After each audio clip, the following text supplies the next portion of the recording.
Buenos días, alumnos.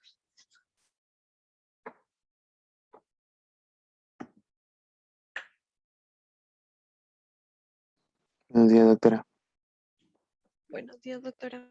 Buenos días, doctora. Buenos días.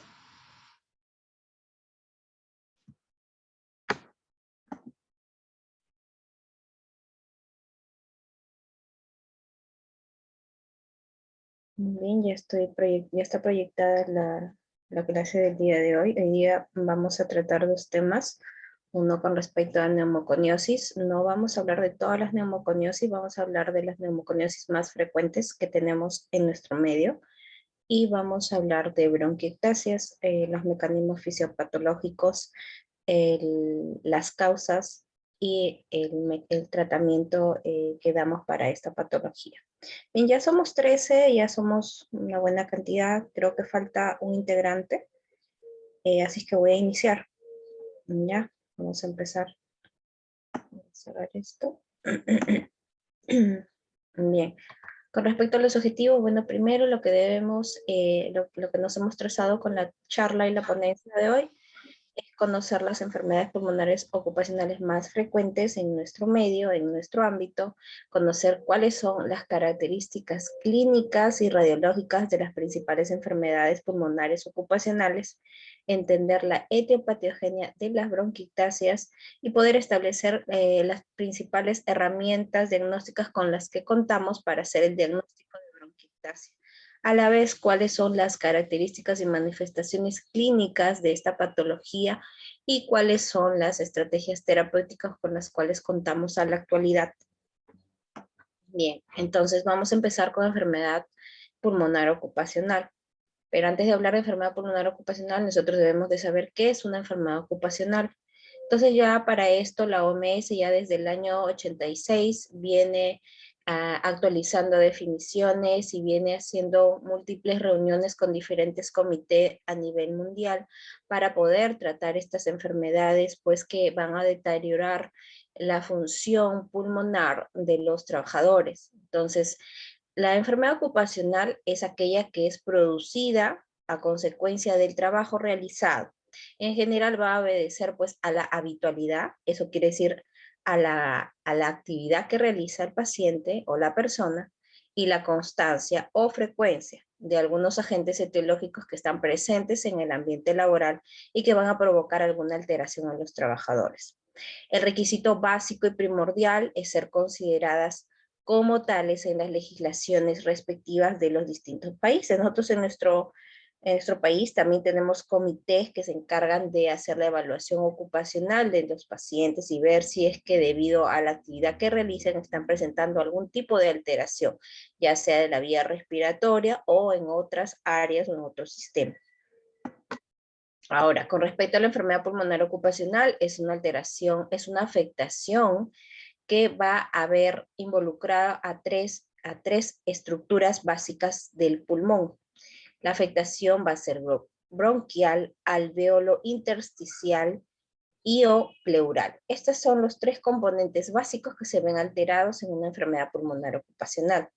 Va a ser secundaria la exposición del sujeto al material particulado, vapores, gases o humos en el ambiente de trabajo.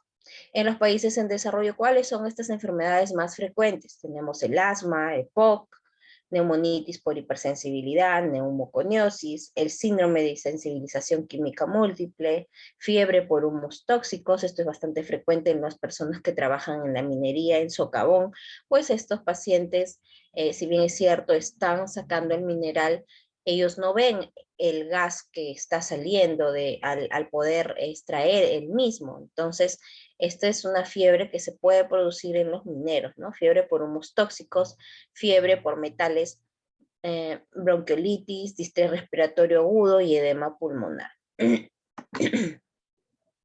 Dentro de la clasificación de las enfermedades pulmonares ocupacionales, según el agente causal y la forma de presentación, lo que tenemos acá son dos grupos. Según el agente causal, vamos a tener tres grupos de partículas o de agentes que se van a encargar de producir enfermedad. Dentro de ellos tenemos los polvos inorgánicos, los polvos orgánicos, los gases y vapores químicos. Dentro de los polvos inorgánicos tenemos los más fibrogenéticos, dentro de ellos el sílice, el asbesto, los silicatos. Los polvos no fibrogenéticos tenemos el carbón, el grafito, el hierro y otros tipos de polvos inertes. En metales tenemos el cadmio, el berilio, el tungsteno, el cobalto, el aluminio. Y fibras minerales artificiales, ¿no? Como fibras de aislamiento, fibras cerámicas.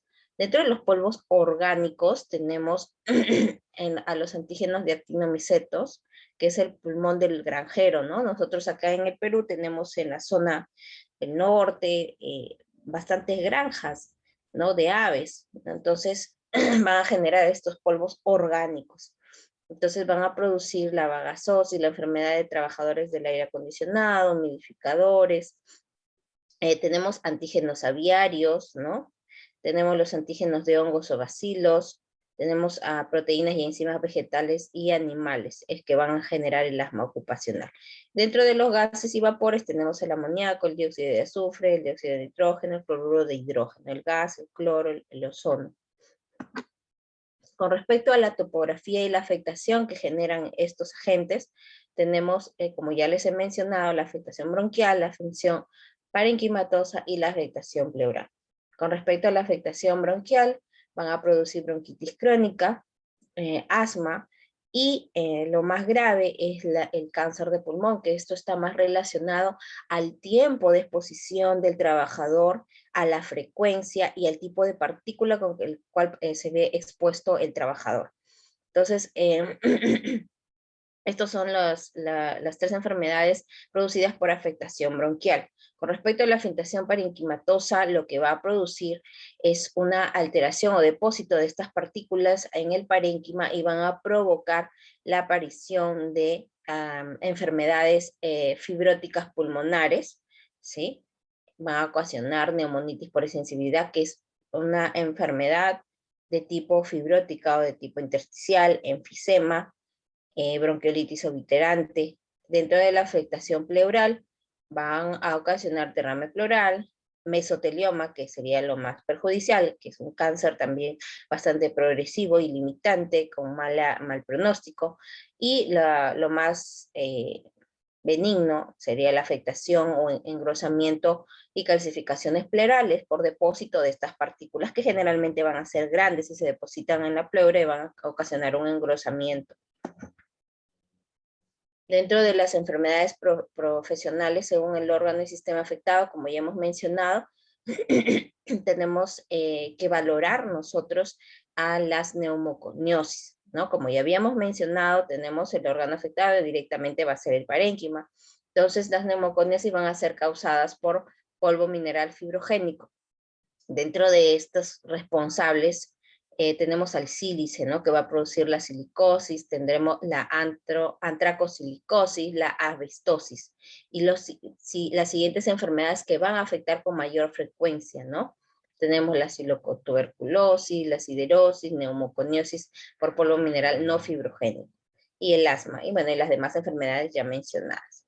Entonces, tomando en cuenta, estamos viendo que hay afectación de tres estructuras principales a nivel pulmonar, vemos los tipos de partículas, estamos viendo las enfermedades que provocan y estamos viendo como característica principal o como un común denominador también la frecuencia de neumoconiosis que existe, ¿no? Porque nosotros acá en el Perú tenemos mucha exposición, hay bastante minería ilegal y hay mucha exposición a polvos y partículas. Entonces, para nosotros poder entender el mecanismo de la neumoconiosis, tenemos que saber a qué pertenece, a qué grupo de enfermedad pertenece la neumoconiosis. Es así que, bueno, ya haciendo una clasificación de las enfermedades intersticiales pulmonares, en el 2017 se realizó esta clasificación, donde engloban a la neumoconiosis dentro del grupo de enfermedades pulmonares intersticiales. Entonces, existen tres grupos de enfermedad pulmonar intersticial. Tenemos neumonía intersticial idiopática de causa conocida y otras causas. Y dentro de la enfermedad pulmonar intersticial de causa conocida está encasillada la neumoconiosis, que es provocada por polvos inorgánicos. Y bueno, tenemos ahí otras causas, ¿no? De enfermedad pulmonar ocupacional. Ahí tenemos por polvo orgánico la neumonitis y bueno, los otros tipos de enfermedades pulmonares de origen ocupacional y o exposicional, ¿no? Como es el caso de pacientes que están recibiendo terapia, por ejemplo, radioterapia, ¿no? A ese grupo entonces pertenecen las neumoconiosis. ¿Y qué va a ser la neumoconiosis? Va a ser la acumulación de polvo en los pulmones y van a generar una reacción tisular por la presencia de estas partículas. Una reacción tisular que va a degenerar pues, en una alteración del parénquima que va a ocasionar, si es que la alteración o el contacto es muy frecuente, una alteración de la membrana alveolo intersticial, ¿no? La membrana alveolo intersticial, ¿no? Que no va a permitir que haya una buena difusión del gas. Ahora tenemos en esta definición, tenemos que valorar qué cosa es el polvo, ¿no? Qué cosa es la partícula o el agente que va a generar la neumoconiosis. Entonces, lo que nosotros tenemos que saber que el polvo es un aerosol compuesto por partículas inanimadas sólidas que van a generar, pues, una alteración al contacto con una superficie, ¿no? En este caso, la superficie del parénquima, ¿no? Pulmonar. Y bueno, la principal causa de neumoconiosis es la exposición laboral. Entonces acá tenemos una gráfica donde estamos viendo la representación del eje de abscisas y ordenadas, perdón, donde estamos viendo acá cuál es la probabilidad de que una persona tenga neumoconiosis. Y esto va a estar en relación con los años de exposición que tenga la persona a ciertas partículas en su ambiente laboral. Y también va a estar directamente relacionado al peso y la cantidad de partículas, ¿no? Entonces estamos viendo que una persona que tiene una exposición mayor, o sea, una exposición de partículas en una mayor cantidad, por ejemplo, en 10 miligramos por milímetro, 8 miligramos por milímetro, 11 miligramos por milímetro de cierta partícula todos los días de forma permanente, va a tener mayor riesgo de presentar neumoconiosis con el tiempo. Y las neumoconiosis no se van a presentar de forma aguda, ¿no? Sino que estas enfermedades ocasionadas por la exposición van a manifestarse después de un largo tiempo de exposición permanente a ellas, ¿no? Es así que aproximadamente después de 30 años de trabajo, las enfermedades ocupacionales por exposición llegan a manifestarse. Y eso va a estar en relación a la cotidianidad de exposición de la partícula y a la cantidad de partícula con la cual la persona está siendo expuesta. Luego tenemos las principales neumoconiosis. Dentro de ellas, pues tenemos la asbestosis, la silicosis, que es provocada por el polvo de sílice, la neumoconiosis de los trabajadores del carbón. Desde el punto de vista de salud pública, estas enfermedades van a ser producidas por el hombre y van a poder ser al 100% evitables, ¿no? Si es que se toma una apropiada medida de protección para los trabajadores, ¿no? Ahora, otras neumoconiosis que también son frecuentes, tenemos las producidas por el aluminio, por el bario, el grafito, el hierro, el caolín.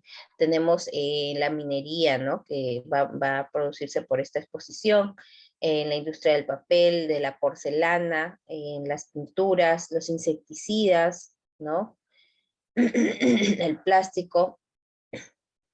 También tenemos por la mica, el talco, neumoconiosis por polvo mixto, la vicinosis, ¿no? Que no es tan frecuente en nuestro medio, es provocada por la exposición a las partículas del algodón y muy rara vez se la incluye dentro del grupo de las neumoconiosis a esta entidad. Con respecto a la etiopatogenia, lo que va a vamos a entender es que existen dos factores importantes para que se puedan producir una alteración pulmonar, ya sea neumoconiosis o una enfermedad fibrótica o asma ocupacional. Tenemos que entender que los factores van a ser primero dependientes del agente que se inhala y el segundo factor van a ser dependientes del sujeto.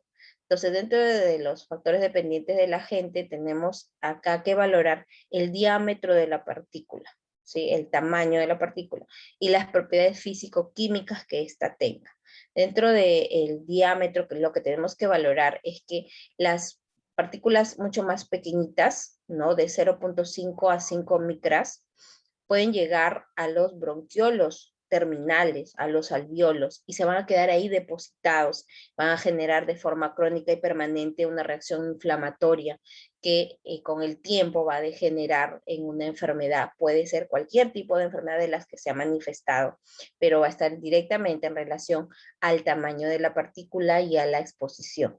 Tenemos en este caso cuáles son estas partículas. Vamos a ver que dentro de las fibras de amianto y las fibras de minerales artificiales tienen una longitud, o sea, un largo de 10 a 30 micras por 5 micras, ¿no? Entonces, estas son las características, ¿no? El amianto, entonces, estamos viendo que tiene una longitud larga, o sea, son largos, ¿verdad? Entonces, estas partículas mucho más largas tienden también a quedar, depositar y sedimentar en el parénquima pulmonar y generan una reacción bastante severa, sobre todo a nivel pleural. Entonces, dentro de estas fibras minerales artificiales van a contener sílice o silicatos, incluyen fibras de aislamiento, filamentos continuos y fibras cerámicas, ¿no? Dentro de las propiedades físico-químicas hay que ver la capacidad fibrogénica y la solubilidad que tengan estas partículas. Ahora, los factores dependientes del sujeto, tenemos que valorar los mecanismos de defensa y autoinmune. O sea, son factores ya propios del sujeto, inherentes del sujeto, que lo vuelven susceptible a tener y presentar estas enfermedades de acuerdo a la exposición. Entonces, esto va a ser dosis dependiente y de acuerdo a la duración de la exposición y también de acuerdo a la concentración del material en el ambiente. Mientras más concentrado esté el material en el ambiente, más exposición, más superficie alveolar, más superficie parenquimal expuesta. Entonces, tenemos para poder explicar esta enfermedad una teoría inmunológica. Entonces, ¿qué nos dice? Que una vez que ingresan estas partículas, son respiradas y llegan hasta el alveolo o llegan hasta a los bronquiolos, va a haber un contacto directo pues con el macrófago. El macrófago va a tratar de eliminar, fagocitar esta partícula, pero no lo va a poder realizar debido al tamaño, como lo hemos mencionado. Hay partículas muy, muy pequeñas que pueden ser fagocitadas, eliminadas, ¿no? El macrófago va a cumplir su función. Sin embargo, hay partículas mucho más grandes que ingresan y no van a poder ser eliminadas.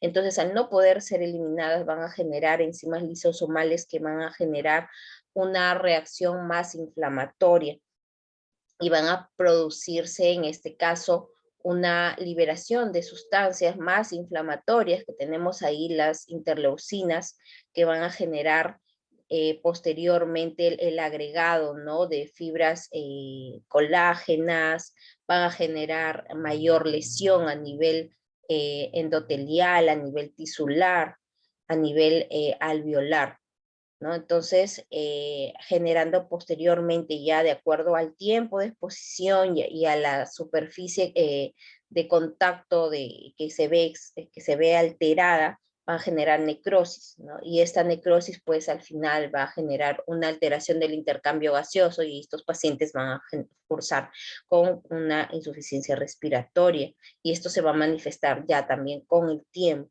¿no? En cuanto al diagnóstico, tenemos los criterios aceptados para el diagnóstico de neumoconiosis y esto está avalado por la Sociedad Latinoamericana de Tórax en el 2014, en un consenso, en una reunión de expertos de neumoconiosis. Lo primero que tenemos que valorar dentro de esos criterios es la exposición ocupacional suficiente, una radiografía de tórax que sea positiva para neumoconiosis, y en caso de faltar los dos primeros, se tendría que realizar una biopsia pulmonar y esta tendría que ser positiva, o sea que haya cambios relacionados a estas enfermedades. Ahora tenemos la silicosis. La silicosis va a ser una neumoconiosis de tipo fibronodular. Entonces la silicosis es bastante frecuente en nuestro medio, muy, muy frecuente. Va a ser una enfermedad de tipo fibronodular que va a ser causada por la inhalación de polvos que contienen sílice libre, que es el dióxido de sílice. Este sílice libre es el que produce la silicosis. Hay diferentes tipos de sílice, pero el sílice libre es el que produce la patología. Entonces ya para esto, en el año 97, la Agencia Internacional de Investigación para el Cáncer clasificó al sílice ya como un agente carcinogénico y hasta la actualidad sigue siendo confirmado como un agente productor de cáncer. Entonces, este sílice va a ser el segundo mineral más abundante en la corteza terrestre. Va a estar contenido, ¿no? Lo podemos encontrar en la arena, en la piedra, minerales metalíferos.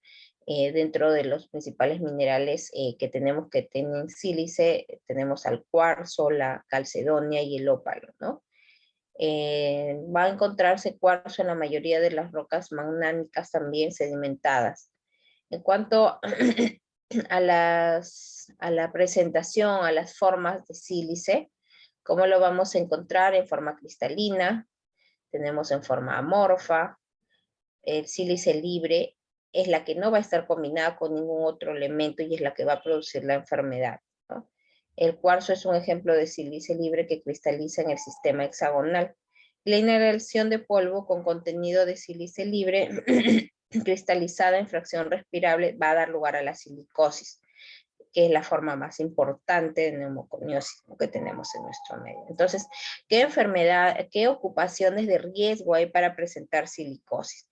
Tenemos a los albañiles, a los operadores de maquinaria pesada, a los operadores de máquinas de chancado de minerales, los trabajos de pulido, operador de maquinaria minera, los perforadores de rocas, arenadores, a los laboratoristas dentales, ¿no? Que están expuestos, pues, ellos con estas partículas, ¿no? Para generar sus herramientas y poder hacer sus prótesis, ¿no?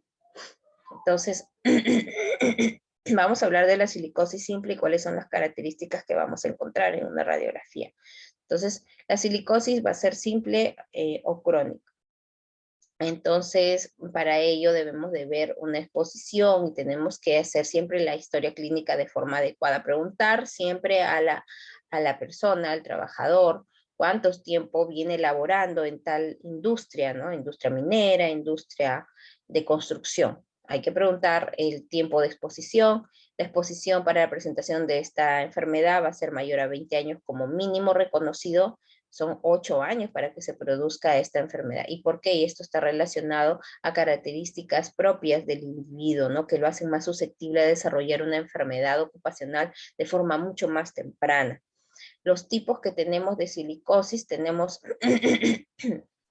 simple o micronodular y complicada.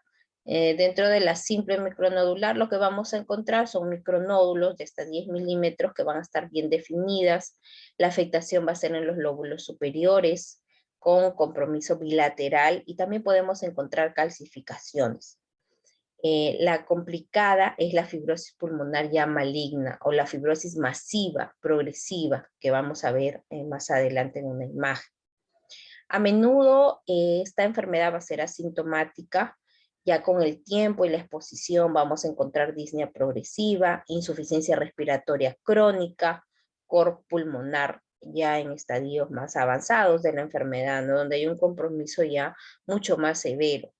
Vamos a encontrar al hacer pruebas de función pulmonar, patrón restrictivo y obstructivo, ¿no? Entonces, estas son las características. Inicialmente podemos encontrar un patrón de obstrucción en esta enfermedad, pero ya conforme siga la exposición y vaya pasando el tiempo, pues este depósito de estas fibras a nivel parenquimal van a generar un engrosamiento de la membrana alveolar y no va a permitir pues una correcta difusión de gases. Entonces van a generar una enfermedad pulmonar intersticial de tipo fibrótica. Y esto nos va a dar un resultado a las pruebas de función pulmonar de un patrón restrictivo. ¿Ya? Entonces, inicialmente son obstructivas y posteriormente restrictivas. Entonces, estamos viendo una radiografía de tórax en posterior anterior, donde estamos viendo que hay un patrón micronodular bilateral, ¿no? A predominio de los lóbulos superiores. Estamos viendo así como pequeños puntitos chiquititos, muy pequeñitos, que se ven en la parte superior de ambos lóbulos superiores. Pero también estamos viendo los hilios pulmonares.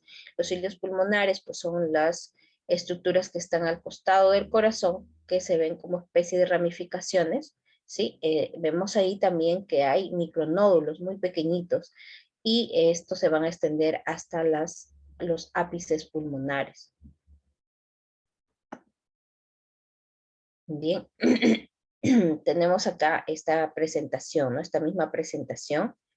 Tenemos acá los micronódulos pequeñitos que están afectando ya no solamente los ápices, están afectando la parte inferior, ¿no? De ambos pulmones. Y arriba, si ustedes ven los ápices, van a ver cómo estos micronódulos chiquititos ya no son tanto micronódulos, sino que hay calcificaciones, se ven puntos blancos mucho más grandes, ¿no? Que están predominando en la parte superior de ambos pulmones. En la imagen de la mano derecha estamos viendo estos micronódulos con mucho más claridad, ¿no? Micronódulos abundantes en ambos pulmones con mayor afectación en lóbulos superiores, ¿no? Y también los hilios pulmonares bastante circunscritos. Ahora vamos a hablar de la silicosis complicada, ¿no? Entonces ya hemos visto la silicosis simple y ahora vamos a ver la manifestación de una silicosis complicada. Entonces esta es la que va a generar una fibrosis ya maligna, ¿no? Estamos viendo acá en la representación de la radiografía de tórax. Entonces las lesiones que vamos a ver son lesiones mayores a 10 milímetros, van a ser conocidas como los silicomas, ¿no? Que van a ser bilaterales, superiores, van a estar formadas por la confluencia de lesiones pequeñas, o sea, micronódulos o calcificaciones que haya tenido inicialmente el paciente van a confluir y van a generar estas lesiones que se van a ver como masas en el pulmón, pero bastante blancas, ¿no? Con mucha opacidad. Pueden generar zonas enfisematosas por tracción. Las lesiones las lesiones pequeñas son más chiquititas, no pueden desaparecer, pero estas van a tender siempre a confluir y generar estas lesiones. Y van a estar muy cerca de los hilios, ¿no? Entonces estamos viendo acá el corazón en el centro de la imagen y los hilios ya no se ven como hilios, ¿no? Como veíamos en esta imagen, ¿no? Ya no vemos eso, ya lo que estamos viendo son lesiones grandes, ¿no? Opacidades bastante marcadas en los hilios pulmonares. Esa es la fibrosis la silicosis ya complicada. Ahora también tenemos que saber que existe una silicosis aguda y una acelerada. Con respecto a la silicosis aguda, esta se va a producir, bueno, pues por un paciente que ya tiene la enfermedad, y este paciente va a manifestar síntomas de una exacerbación de esta enfermedad ocupacional. Clínicamente va a ser progresiva, el paciente va a presentar disnea, ¿no? Luego de una exposición intensa al polvo de sílice. Parecido a una enfermedad bastante complicada y difícil de manejar, que es la proteinosis alveolar, que nosotros vemos en neumología. Y este se va a presentar con una exposición hasta 5 años después de la exposición, ¿no? Esto es ya cuando es muy agudo. Y esto, como lo he mencionado, va a estar en relación a mecanismos inmunológicos, mecanismos genéticos del paciente, ¿no? Que sea tan susceptible a desarrollar esta presentación de una forma tan rápida. Tienen muy mal pronóstico, ¿no? Los pacientes fallecen. Con respecto a la silicosis acelerada, va a ser parecida a la aguda, ¿no? Pero en promedio la aparición va a ser hasta los 8 años después de la exposición intensa al sílice libre, ¿no? Dentro de este grupo tenemos a los que trabajan en los chorros de arena.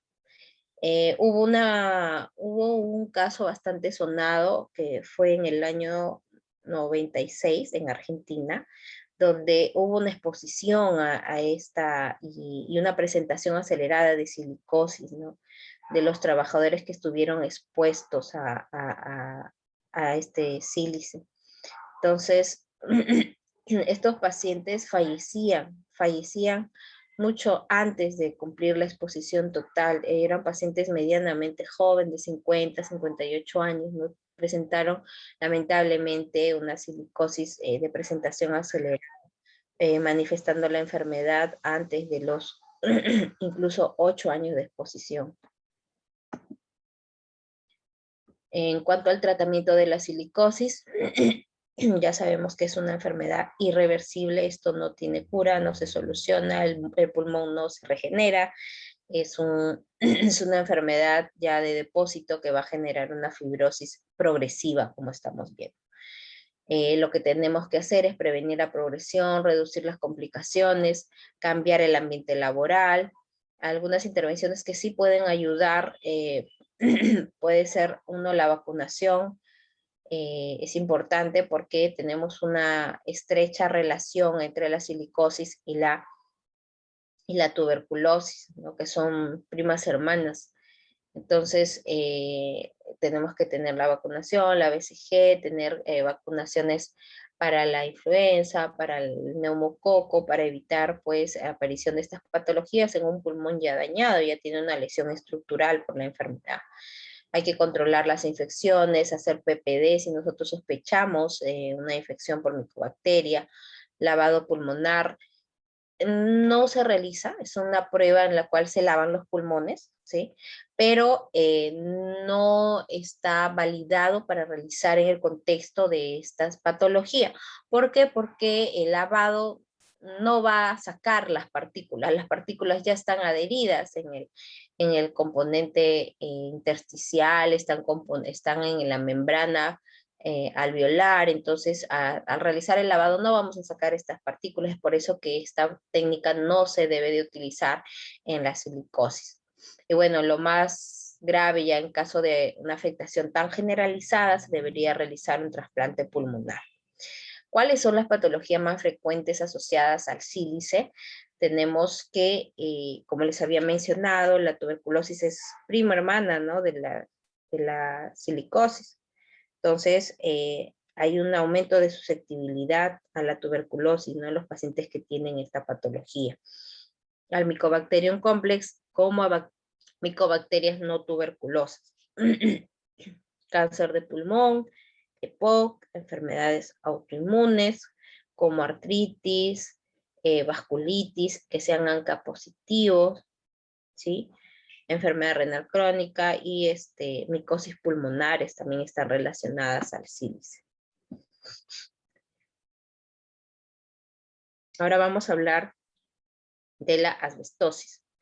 Entonces, acá para hablar de la asbestosis, ¿qué cosa es el asbesto? El asbesto o amianto, también conocido, van a ser silicatos de hierro, sodio, magnesio o calcio, ¿no? Van a tener estructuras cristalinas que se depositan en finísimas fibras que en agrupación van a formar fibras como tales, con una longitud mucho mayor, ¿no? A 5 micras de diámetro, inferior a 3 micras. Entonces estamos viendo acá en la representación gráfica que son estructuras que se agrupan y van a formar unas estructuras largas como hilos, ¿no? Ya no van a ser estructuras.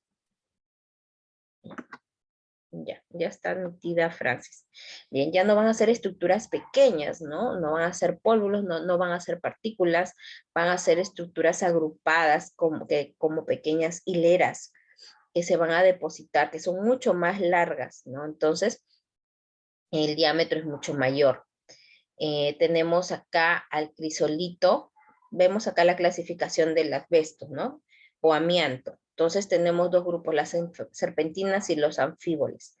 Dentro de las serpentinas tenemos al crisolito, que es el asbesto mucho más utilizado, en un 95% relacionado a enfermedad, y tenemos a los anfíboles. De estos anfíboles tenemos que valorar la crocidolita, la anfibolita, la tremolita, amosita y la actinolita. Entonces, dentro de esta clasificación de anfíboles, ¿sí? El amianto azul, que es la acrocidolita, es el que va a estar relacionado a la aparición de cáncer, ¿no? Son agentes cancerígenos que pueden ocasionar mesotelioma, ¿no? Es una enfermedad bastante de mal pronóstico. Hay partículas menores de 3 micras que van a alcanzar la vía aérea terminal y bueno, se van a depositar, ¿no? El riesgo también de la presentación va a estar en asociación al tiempo y a la cantidad de partículas a las que el trabajador está expuesto. Aproximadamente la latencia es igual que la silicosis, ¿no? Después de 30 a 40 años va a haber la presentación de la enfermedad. En cuanto a las características de esta patología, el asbesto va a ser el nombre comercial, va a provenir de la importación. ¿Cuáles son las actividades de riesgo? Tenemos la construcción, la industria de autopartes, en textiles, navíos y hospitales. ¿Cuál es el efecto que genera en la pleura? Va a generar derrame pleural, placas en la pleura parietal, como ya hemos visto, ¿no? Entonces vamos a volver a la imagen anterior, que son partículas largas, largas, o sea, el pulmón no va a poder eliminarlas, no va a poder. Si ya con partículas chiquititas, nuestra superficie mucociliar sí las puede eliminar, porque son partículas, polvos, y la eliminan, ¿no? Con el barrido mucociliar.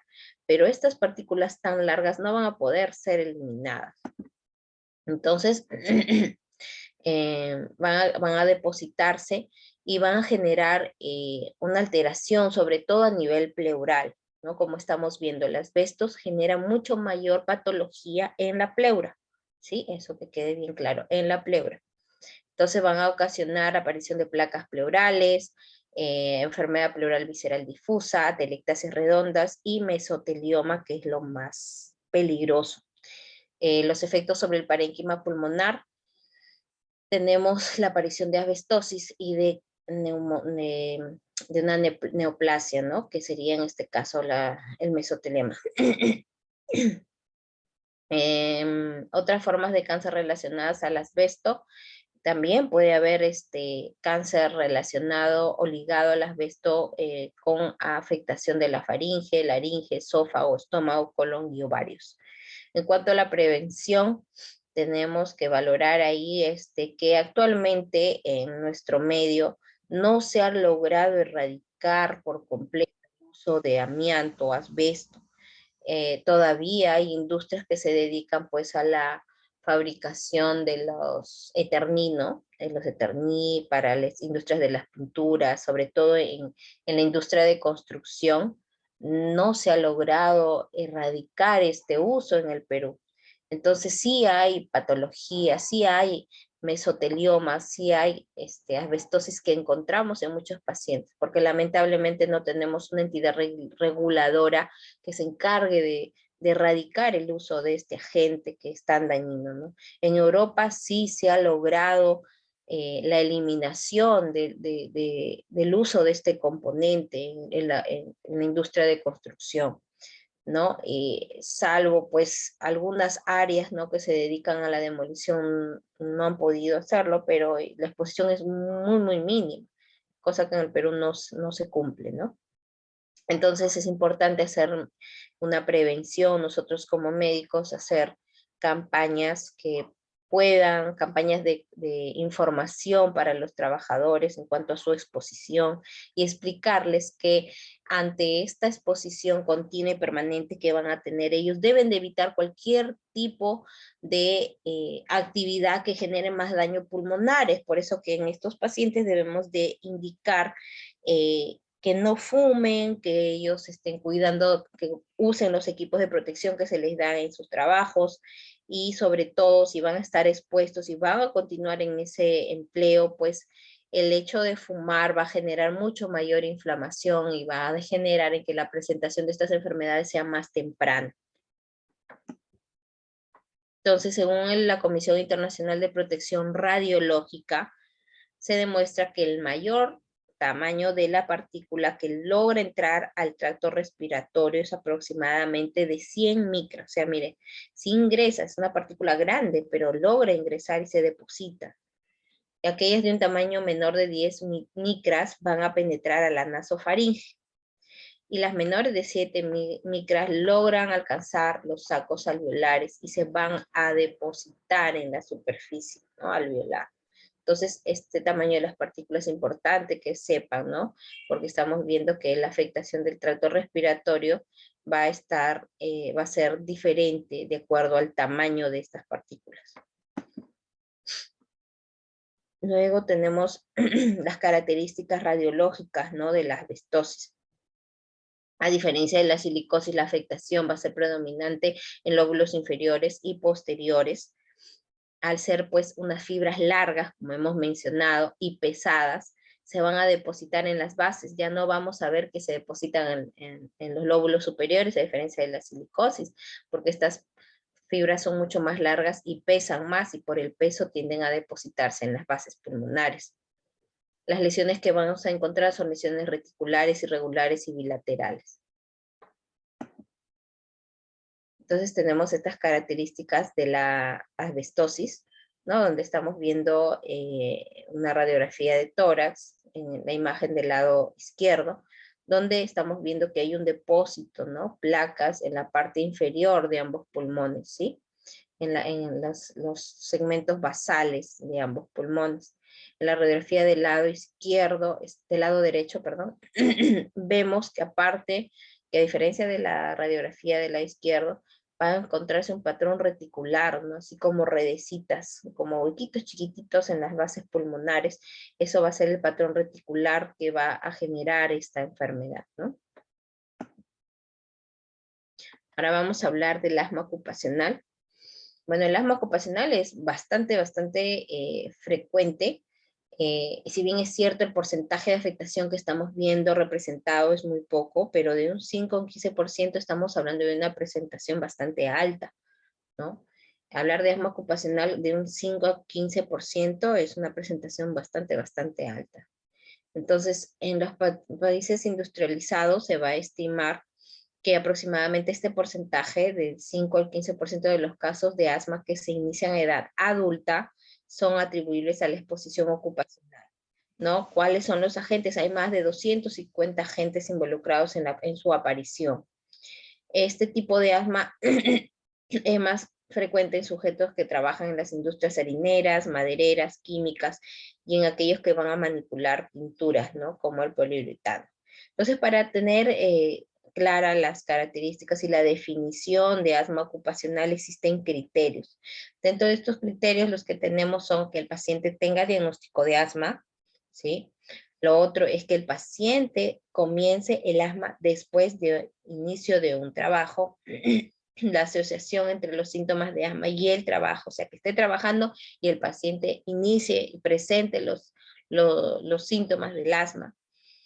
Y uno o más de los siguientes criterios, que son los criterios menores, ¿no? Tenemos que se deberían considerar. Ya tenemos la exposición al lugar de trabajo a un agente de riesgo que provoca asma, cambios en el BEF1 o el PEF en relación al trabajo, ¿ya?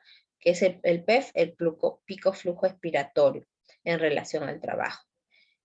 Cambios en la hiperactividad bronquial en relación al trabajo, una respuesta positiva a una prueba de provocación bronquial, relación clara entre el comienzo del asma y una exposición sintomática a agentes irritantes en el lugar de trabajo. Entonces, estos son los criterios de asma ocupacional. ¿Ya? Tener en cuenta los primeros 3 y uno más de los criterios menores en el punto 4. Ahora, para nosotros hablar de prevención de estas enfermedades pulmonares ocupacionales, tenemos que valorar y trabajar de forma conjunta con los responsables o los contratadores, ¿no? En la industria en la cual trabajen los pacientes, ¿no? Tenemos que valorar en este caso la sustitución del agente tóxico inhalado, quizás una vez que ya veamos alguna alteración identificada por imágenes, cambiar o rotar al paciente a otra área, ¿no? Donde pueda estar menos expuesto, donde haya menor capacidad de toxicidad para el paciente, ¿no? Protegerlo. Lo otro es realizar medidas adecuadas de almacenamiento y transporte de sustancias que sean tóxicas, automatización en los trabajos en zonas de alto riesgo, usar sistemas de humidificación, ventilación y flujo laminar, usar los equipos de protección respiratoria, hay que rotar al personal, no siempre en la misma área, porque ellos están expuestos de forma constante y permanente, establecer programas educacionales sobre prevención de riesgos, y deshabituación tabáquica, ¿no? Si me voy a exponer a una labor de tanto riesgo, pues debo de evitar fumar. Realizar exámenes médicos de salud, estos debería realizarse de forma anual y en el contexto de pacientes que ya estén laborando, si presentan alguna sintomatología respiratoria, la cual es recurrente con y relacionada con el trabajo, estos deberían ser evaluados de forma periódica, no solamente anual, ¿ya? Para evitar el riesgo de presentación de enfermedades, ¿no? Como el asma, el EPOC, más adelante, ¿sí? Ahora vamos a hablar sobre bronquiectasias. Entonces, ¿qué son las bronquiectasias? Entonces tenemos la definición y la actualización de definición de bronquiectasias desde el año 2017 por la ALAT también, la Asociación Latinoamericana de Tórax, y la Sociedad Europea de Medicina Respiratoria. Entonces, la definición es la dilatación anormal irreversible del árbol bronquial. Entonces, estamos viendo en la imagen superior derecha un bronquio normal, una estructura bronquial normal. Luego estamos viendo que esta estructura bronquial se dilata, ¿no? Adquiere una forma cilíndrica. La otra presentación de las bronquiectasias son las bronquiectasias de tipo varicoso. Ya no es una superficie lisa, regular, sino que ya es bastante irregular, ¿no? Y bueno, las bronquiectasias tipo quísticas que se ven como sacos, ¿no? Sacos con una densidad bastante disminuida en la tomografía, como quistes. Entonces, para poder eh, valorar el contexto de un paciente que tiene bronquiectasias, tenemos que saber que estos pacientes son muy susceptibles a infectarse. ¿Por qué? Porque ya tienen una lesión establecida en el bronquio, ¿no? Tienen una lesión primaria, hay un componente estructural afectado a nivel bronquial. Y esto va a volver al paciente muy susceptible a infecciones, las cuales pueden tener mucha recurrencia. Entonces, si yo voy a valorar a mi paciente que tiene bronquiectasia, yo tengo que saber si mi paciente tiene o no una infección por algún agente, ¿ya? Entonces, tenemos que valorar las definiciones, desde primoinfección, infección intermitente, infección bronquial crónica y o erradicación, la cual la verdad para los médicos neumólogos es un sueño lograr erradicar estas bacterias, ¿no? Porque estos pacientes tienden a cronicidad. Entonces, ¿qué es una primoinfección? Es un cultivo positivo para un determinado microorganismo que no ha sido aislado en cultivos periódicos previos. Quiere decir que yo lo veo en paciente por consulta externa y este paciente está viniendo siempre por tos, tiene flema, tos, flema, pero ya en un último control viene con bastante secreción, una expectoración purulenta, y ya anteriormente yo le había mandado a hacer cultivos y no se identificó ningún germen, pero en este último control ya viene, le pido un cultivo y se aísla un germen, ¿no? Esta es primoinfección. E infección intermitente son cultivos positivos y negativos para un determinado microorganismo en muestras consecutivas, separadas con al menos un mes de diferencia tras la infección inicial, ¿no? Entonces, esto es infección intermitente. El paciente va a tener periodos donde está bien, no se aísla el germen, y puede haber periodos donde nuevamente se vuelve a aislar el mismo germen, ¿no? Tenemos la infección bronquial crónica. Se caracteriza por tener 3 o más cultivos consecutivos positivos para un mismo microorganismo en un periodo de al menos 6 meses en muestras separadas entre sí por al menos un mes. Quiere decir que dentro de esos 6 meses yo le estoy pidiendo de forma permanente cultivos a mi paciente que lo estoy evaluando, y de esos 6 meses yo voy a obtener 3 cultivos positivos, ¿no? Para un mismo microorganismo. La diferencia entre cultivo y cultivo va a ser un mes. En cuanto a erradicación, es la ausencia de cultivos positivos de un determinado microorganismo en al menos 3 esputos separados con mínimo un mes, ¿no? Eso es erradicación. Yo le sigo haciendo seguimiento en 6 meses y veo que en 3 cultivos consecutivos ya no se aísla ningún germen. Entonces, es erradicación. cuanto a la epidemiología y etiología, pues tenemos que las bronquiectasias tienen una prevalencia de 5 por 10.000 personas, ¿no? Por cada 10.000 personas en la Unión Europea. Y cerca del 2,6% de la población hospitalizada va a tener bronquiectasis. Su prevalencia actual e incidencia en el Reino Unido está incrementada. ¿Por qué incrementada? Porque se está usando como herramienta diagnóstica la tomografía. Muchos casos de bronquiectasia son descubiertos por estudios tomográficos. Entonces, es por eso que se está haciendo mucho más diagnóstico de esta patología. Vamos a encontrar que esta patología va a estar presente en pacientes asmáticos en un 42,5% y en pacientes con EPOC en un 36,1%.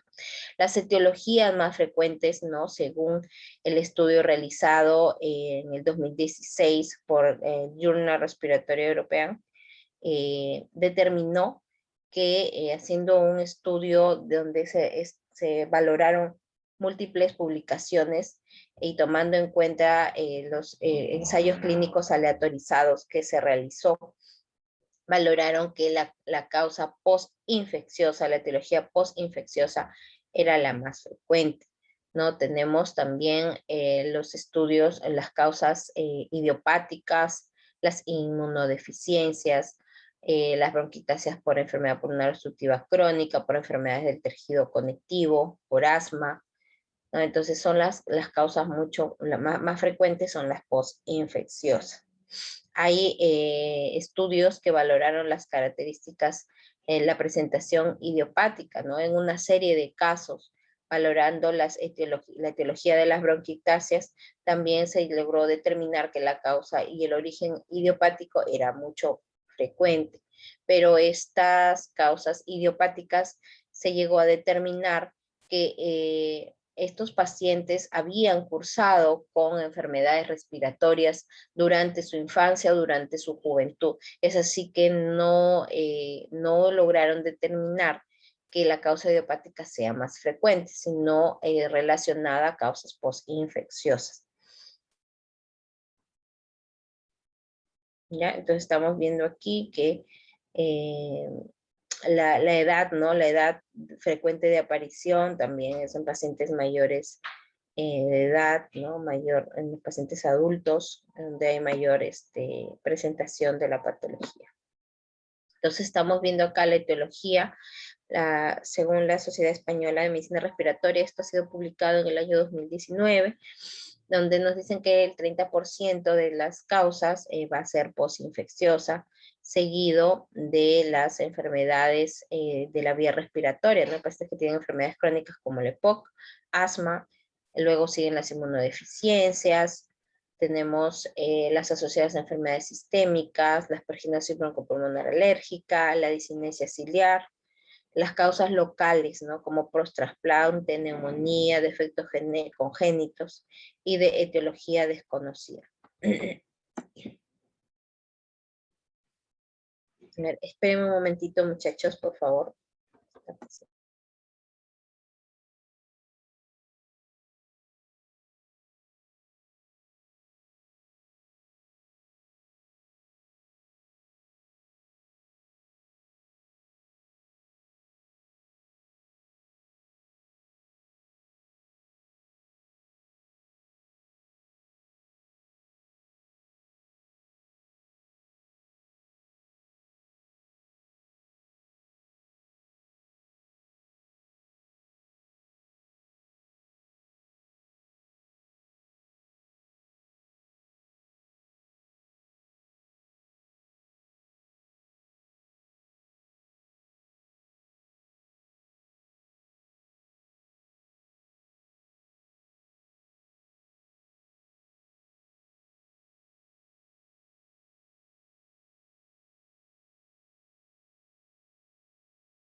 Ya, me estaba quedando sin batería. Tenía que ir a conectar. Ya, muy bien. Entonces ahora vamos a hablar del ciclo crónico de la bronquiectasia. ¿Cómo es que se produce este círculo vicioso que es muy difícil de manejar, ¿no? Poder erradicar sobre todo las infecciones que se generan debido a esta patología. Entonces, según la fisiopatología, según las hipótesis del desarrollo de esta enfermedad, se ha establecido que para que se produzca este daño tan crónico y permanente, debería haber una lesión estructural, ¿no? A nivel bronquial, una lesión ya establecida. Estamos viendo que la etiología generalmente son posinfecciosas, ¿no? Por ejemplo, un paciente que haya tenido una tuberculosis, una neumonía grave o severa, tiene riesgo de tener bronquiectasias, ¿no? Ya queda con una lesión estructural en el parénquima pulmonar. Entonces, esta lesión estructural ya establecida lo que va a generar es una alteración, ¿no? De la clearance mucociliar, ¿no? De la función de la superficie mucociliar. Los cilios no van a poder realizar una función adecuada de limpieza y depuración de los agentes que ingresen a su superficie. Entonces, al haber esta alteración ya establecida, estructural, se altera la función de depuración mucociliar y esto que va a ocasionar que se altere y se vea favorecido la acumulación de secreciones, ¿no? A nivel bronquial, se van a producir secreciones. Al haber estas secreciones que se producen con mayor frecuencia y se quedan acumuladas en el bronquio, va a ocasionar de que las bacterias puedan ingresar y se quedan ahí y se van a empezar a agrupar hasta que van a generar pues una presencia crónica de estas bacterias. Al haber pues esta infección crónica por las bacterias, lo que van a ocasionar es una inflamación al mismo tiempo, una inflamación de tipo crónica. Entonces estamos viendo un círculo vicioso, ¿no? Donde hay una alteración de la capacidad mucociliar, vamos a ver que hay infección bacteriana, vamos a ver que hay una alteración, una inflamación crónica de la superficie y vamos a ver que todo esto va a ser provocado pues por una lesión estructural ya establecida, ¿no? Entonces estamos viendo ahí un epitelio normal donde los cilios cumplen su función, ¿no? De arrastre y transporte de agentes patógenos o partículas para poder ser eliminadas por la vía aérea superior. Pero en las bronquiectasias no pasa eso, vemos que hay una inflamación crónica perpetuada, ¿no? En la cual, pues, al haber esta inflamación crónica se va a generar mayor cantidad de partículas inflamatorias. Tenemos a las interleucinas, interleucina 1, tenemos el factor necrosis tumoral alfa. Entonces, a nivel celular, lo que va a pasar también es que va a haber una mayor producción de neutrófilos y elastasa de los neutrófilos, y esto a la vez va a ocasionar de que haya mayor producción de sustancias proinflamatorias como las interleucinas, y se va a generar de forma crónica, se va a perpetuar la inflamación de tal manera que al haber inflamación, otra vez hay infección, nuevamente va a haber producción de secreciones, ¿no? Como estamos viendo en la gráfica representada de color celeste, ¿no? Donde estamos viendo los neutrófilos que están aumentados, estamos viendo que se forma una capa densa más gruesa de esta secreción y pues por ende las bacterias se van a depositar y van a generar una infección crónica. Estas son las características, ¿no? La representación esquemática de la fisiopatología de las bronquiectasias, ¿no? Entonces, estamos viendo eso, ¿no? Y lo más peligroso para nosotros, muy aparte de la inflamación producida por los neutrófilos y de que altera, pues, los mecanismos de depuración mucociliar, ¿no? Es que al haber una inflamación crónica, pues va a haber una inflamación crónica y una infección crónica también, de forma persistente, una infección crónica por algún tipo de agente con mayor frecuencia la pseudomonas, ¿ya? Con mayor frecuencia la pseudomonas. Entonces tenemos acá cómo valoramos la severidad de las bronquiectasias. Tenemos un score para valorar la severidad de las bronquiectasias. Tenemos el Bronquiectasis Severity Index, que lo utilizamos tomando en cuenta diferentes parámetros y de acuerdo a eso valoramos la severidad, si es que es una enfermedad leve, moderada o severa. Entonces, para ello lo que tenemos que tomar en cuenta es la edad del paciente, el índice de masa corporal, el BEF1 que tenga el paciente en una prueba espirométrica. Tenemos que valorar si el paciente en los 2 años previos a la hospitalización actual ha tenido pues admisiones anteriores, ¿no? Tenemos que ver cuál es el número de exacerbaciones previas en los últimos 12 meses, valorar el score MRC que ayer hemos estado valorando en la práctica, ¿no? Es importante ver este score, valorar si es que el paciente ha tenido o no colonización ya por Pseudomonas aeruginosa o por otros agentes. Y las características radiográficas, ¿no? Vamos a ver la severidad radiológica, tomando en cuenta los lóbulos que están afectados en una radiografía, ¿ya? Entonces, este es el score que utilizamos para valorar la severidad. Lo otro que nos sirve a nosotros bastante para valorar la severidad es la escala de Murray, que es la purulencia del esputo, ¿no? Entonces tenemos que valorar ahí de acuerdo a las características que nosotros vemos. Nosotros siempre a nuestros pacientes que vienen le decimos que escupa, ¿no? Obviamente teniendo todas las medidas de bioseguridad con mascarilla y tenemos que ver las características de esa flema, si es una flema mucosa, mucopurulenta o purulenta, ¿no? Entonces, las características que tenga esa flema ya nos ayuda bastante a nosotros para saber si el paciente está infectado, ¿no? Entonces, hay otra valoración de gravedad que es la IFACE, ¿no? Que nosotros utilizamos para poder valorar, ¿no? Cuán afectado, cuán grave está el paciente. Entonces, esta otra escala valora igual las exacerbaciones que haya tenido el año previo el paciente, el BEF1, la edad, la infección o colonización por pseudomonas, la extensión radiológica y la disnea, ¿no? Solamente 6 parámetros. Y ahí de acuerdo a eso se le da una puntuación. Entonces tenemos acá que al valorar todas estas variables, una puntuación mayor a 7, ya nos quiere decir que el paciente tiene una enfermedad grave, ¿no? Con una repercusión bastante severa en su función pulmonar. Con respecto al algoritmo diagnóstico, lo que tenemos que hacer es valorar la sospecha clínica radiológica. Muy importante para nosotros es la clínica. La clínica siempre es mandatoria. Entonces hay que valorar ahí las infecciones a repetición, las características que tenga el paciente, si esto es productiva, si es que ha presentado hemoptisis, ver las características radiológicas al estudio de ese paciente, y si es que ha tenido o no antecedentes o historias de infecciones que hayan provocado la aparición de bronquiectasia, ¿no? Por ejemplo, tuberculosis, antecedente de neumonía severa, quizás ha tenido una neumonía crítica que ha necesitado ventilación mecánica. Entonces, todo eso, hacer una historia bastante detallada del paciente. Luego, lo que tenemos que hacer es siempre en la historia clínica preguntarnos los antecedentes, de qué enfermedad sufres, la historia familiar importante, la edad, ver si sufre de algunas otras características o enfermedades gastrointestinales que también pueden estar relacionadas a la aparición de bronquiectasias o enfermedades que generen inmunosupresión que también están en relación a la aparición de bronquiectasias. Buscar la etiología en la historia clínica. Entonces, si no hay sospecha, no sabemos cuál es la etiología, lo que tenemos que descartar son inmunodeficiencia, reflujo, aspergilosis, fibrosis quística, enfermedades genéticas como el déficit de alfa-1 antitripsina, causas locales o disinesias ciliares.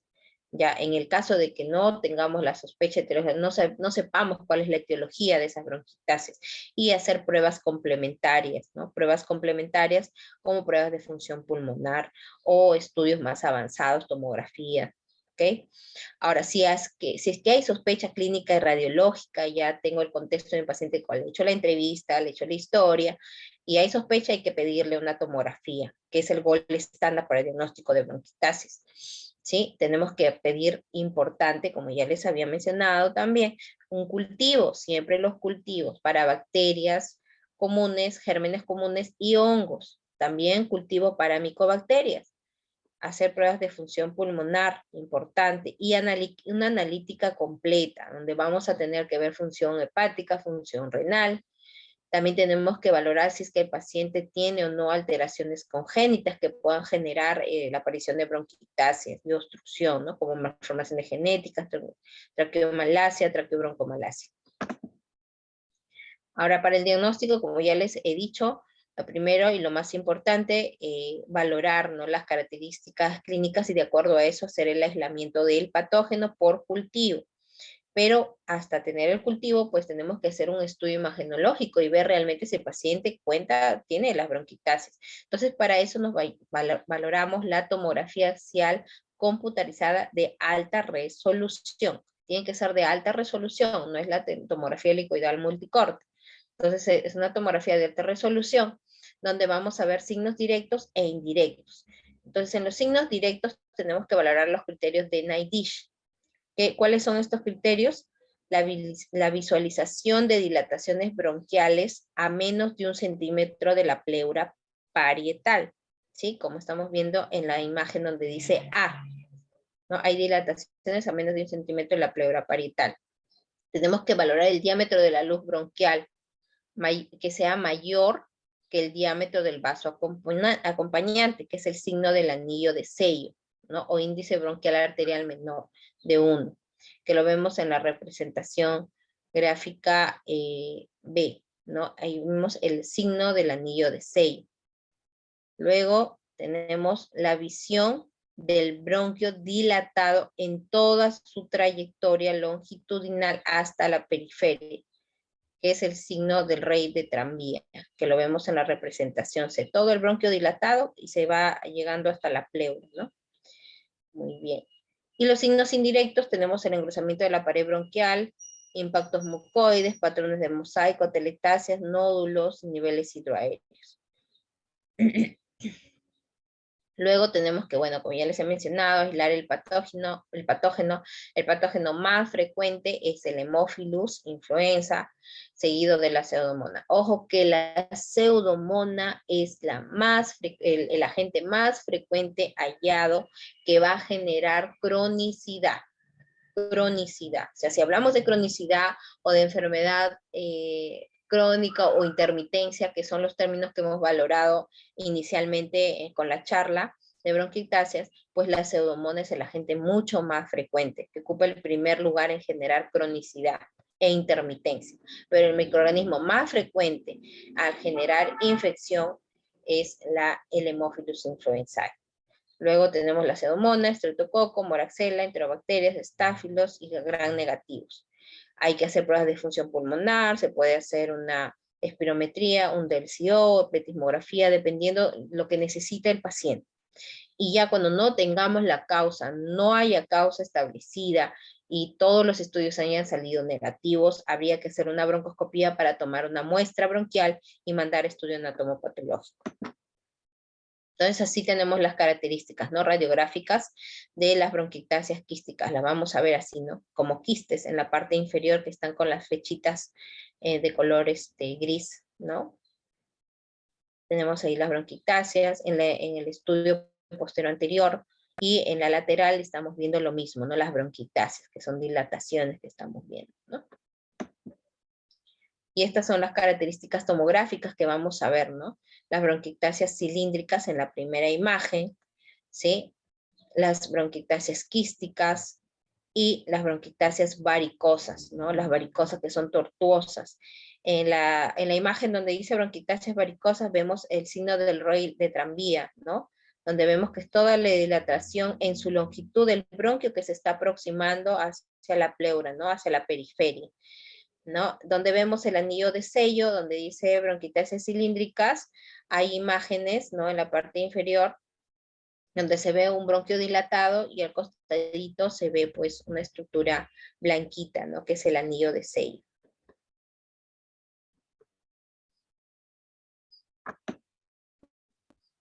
Entonces, para el manejo de paciente con bronquiectasia se tiene que trabajar de forma multidisciplinaria, es un equipo de trabajo, no solamente es el neumólogo, también tenemos que trabajar en el infectólogo en el caso de que haya cronicidad o una bacteria aislada, sobre todo en el caso de que haya resistencia antimicrobiana.